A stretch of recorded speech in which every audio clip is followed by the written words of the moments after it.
nakakilala. Ang hirap magpasalamat mo. Paano nga pasasalamat?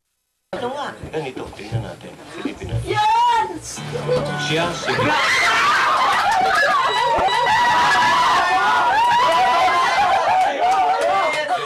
Wow, bravo! Ngunit dahil sa napakalaking tulong mula sa isang grupo, alam niyo bang siya ngayon ay teacher na ng music sa isang paaralang pribado?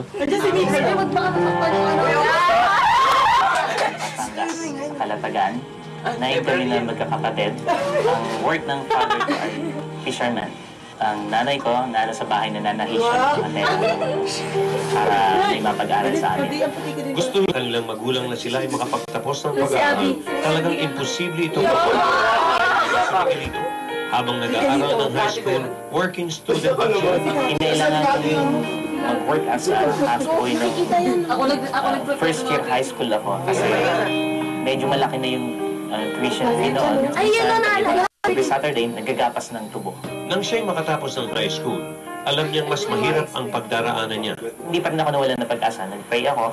Sinagot sa akin ng Diyos yung may dumating na mga scholarship para makapag-aral ako. Ang CBC ang kauna-unahang na support sa akin para ako makapasok dito sa PMI. Subalit panandalian lamang pala ito.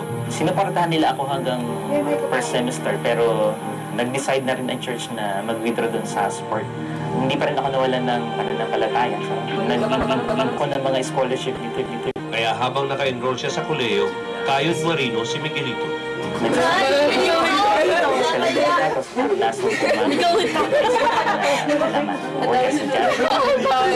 So lahat na.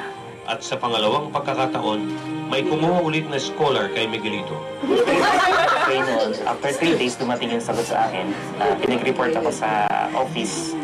Tapos sabi sa akin, meron akong scholarship.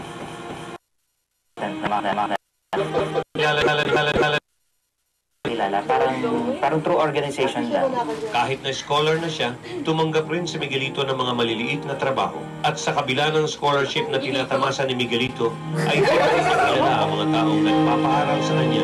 Nag-iisip ko na kung magpapatuloy pa ba ang scholarship na to or ito bang scholarship nito ay tuloy-tuloy. Pero tumagal ang scholarship hanggang sa siya'y makatapos. At sulit naman ang kinalabasan. Nag-graduate ako dito year 2000. Ang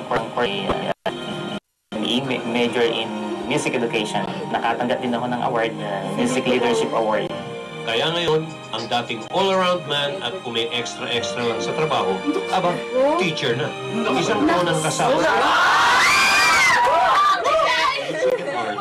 Benedict Institute of Learning. Hindi dahil